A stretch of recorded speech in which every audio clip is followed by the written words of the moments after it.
On September 9th of 2021, Joe Biden announced sweeping new federal mandates and recommendations in dealing with vaccinations and the resurgence of COVID-19 that will affect, in one way or another, every single person in the United States.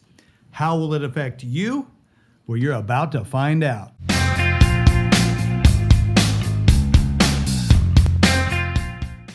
I'm Joshua Roberts, attorney at law, and you are watching Lawyer Up. In today's episode, we are going to be looking at new COVID mandates and recommendations announced by President Biden and how they affect employees of businesses of 100 or more workers, healthcare workers, and anyone who works for an agency of the executive branch of the government, some 4 million workers.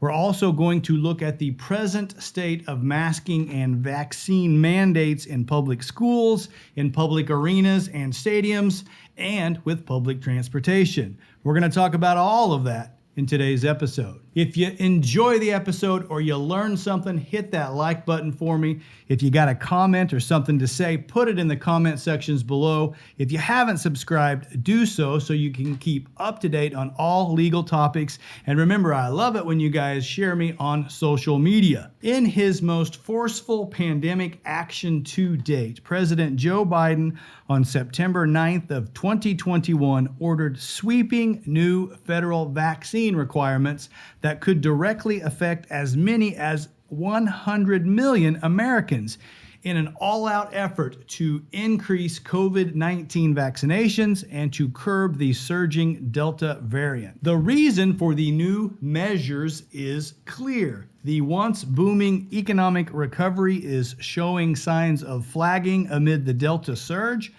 The most recent job report showed that American businesses added far fewer new jobs than expected in August, and because Biden's approval ratings have been dropping with the resurgence of the Delta variant. Despite President Biden's premature statement 2 months ago that we were beating the virus, when you compare the infection rates now to the same time last year, in the United States, you see that we are experiencing about triple the new COVID infections per day, about 2.5 times the hospitalizations, and nearly twice the number of deaths. And that's according to the CDC. Most of the spread and the vast majority of severe illnesses and deaths are occurring among those not yet vaccinated. And while breakthrough infections in vaccinated people do occur, they tend to be far less dangerous. So President Biden announced new requirements as part of his action plan to address the latest rise in coronavirus cases and the stagnating pace of the COVID-19 vaccinations. So where are we at, generally speaking? When you look at the numbers, we have roughly 332 million people in the United States. Now, 50 million are kids 12 and under who can't get the vaccine, so you subtract them off. About 208 million Americans have at least one dose of the vaccine, so if you subtract them out, that leaves about 74 million people who are eligible but remain unvaccinated in the United States. And it's these people that are unquestionably the target of the new mandates by Joe Biden. So the first question most people ask is, can the government or my employer or my kid's school force me and my family to get the vaccine? And of course, they can't force you to get the vaccine. No one is going to hold you down and poke you with a needle. But the better question is, can the government or my employer or my kids exclude us from participating in an activity or work or school if we don't get vaccinated? And the answer to that question is yes, absolutely. And this is nothing new. The case of Jacobson versus Massachusetts is a 1905 Supreme Court case dealing with smallpox vaccinations, and this was during the last American pandemic. That case says that government entities can mandate safety measures and specifically vaccines in the interest of public health. So using, say, a school as an example, Kids are already required to get a host of vaccines before they can even start kindergarten. Schools in all 50 states, they require the diphtheria, tetanus, polio, chickenpox, measles, mumps, rubella, and whooping cough vaccinations. 44 states also require hepatitis B, 17 states require hepatitis A, and a handful even require flu and the pneumococcal pneumonia vaccinations. So the question is, can they add the COVID vaccine to that list in the interest of public health? And prior to the FDA approval, the thought was no, they couldn't.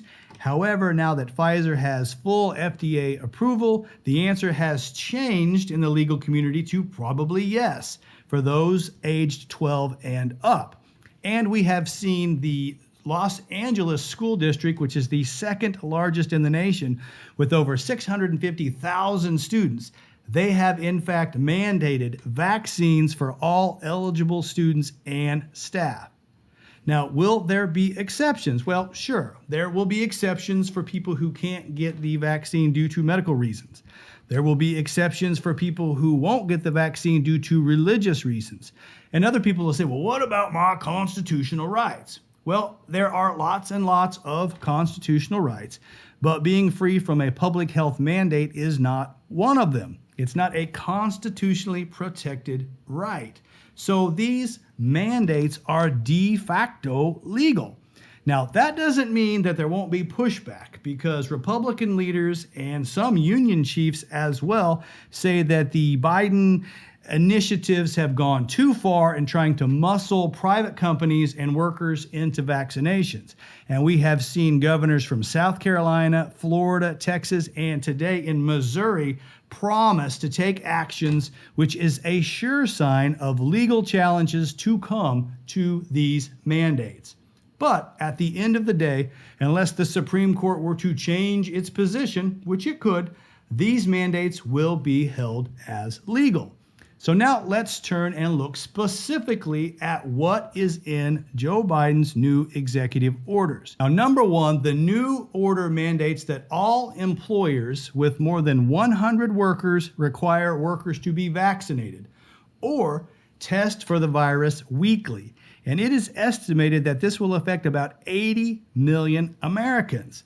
And the question that I asked myself was, how can he compel a private company to do this? The requirement for large companies to mandate vaccines or have weekly testing of employees will actually be enacted through a forthcoming rule from the Occupational Safety and Health Administration, or OSHA. This is a sneaky way to enforce it. It's not being enforced as a general public health issue, but a workplace safety issue. And by doing it that way, it can actually be enforced, as failure to comply will carry a penalty of $14,000 per violation. Ouch. Number two, the mandate requires workers at healthcare facilities that receive federal Medicare or Medicaid dollars, which is almost all of them, to be fully vaccinated. And there is no weekly COVID testing option for healthcare workers. It's either vaccinate or go. And that particular mandate was projected to affect roughly 17 million healthcare workers. Number three, Biden is also requiring vaccination for employees of the executive branch and all contractors who do business with the federal government. They also have no option to test weekly. It's vaccinate or go. And this potentially covers millions and millions of workers, with the exact numbers unknown. Now, this action effectively overrides Biden's previous order that gave the executive branch workers and contractors an option of taking the weekly tests and wearing masks if they wanted to avoid getting the vaccine. The new order provides no such loophole and includes only narrow exceptions for those who can prove a viable medical or religious objection. So let's break this down a little bit. The executive branch offices are many. It includes the Department of State, and that's the Secretary of State and nearly 300 diplomatic offices worldwide. The Department of Treasury, that's the IRS. The Department of Defense, that's all of our military. The Department of Defense, in fact, is the largest single employer in the world, with over 1.4 million active duty service members. It includes the Department of Justice, that's the FBI, the ATF, DEA, and the Bureau of Prisons. Another department is the Department of Health and Human Services. They are who administer Medicare and Medicaid and most of the income assistance programs. And there's a host of other agencies, including the Commerce Department, the Department of Labor, HUD, the Interior Department, the Department of Agriculture, the Department of Transportation, the Department of Energy, Education, the VA, and the Department of Homeland Security. Some 4 million executive branch workers who must now get the vaccine. And purportedly, it covers all contractors who do any work with any of these executive branch agencies. So depending upon how broadly contractor is interpreted, it could encompass a potentially mind-boggling number of people required to get the vaccine or lose their source of income. Now, Biden's order for the executive branch workers and contractors includes exceptions, as we mentioned, for workers with religious and or medical exemptions. But otherwise, for those who don't comply, they could have their employment and or contracts terminated. Interestingly, Biden did not mandate vaccination for the legislative branch, and that's Congress and their staff, or the judicial branch, which are the judges, as each of those branches would have had a check and a balance back against the executive order should they have chosen to exercise it. Number 4 is public transportation. There is already a mask mandate on public transportation, but President Biden has now moved to double federal fines for airline passengers who refuse to wear masks on flights and for those who fail to maintain face coverings on federal property. The 5th area under the new executive order deals with stadiums and arenas. Joe Biden has called for large entertainment venues and arenas to require vaccinations or proof of a negative test for entry.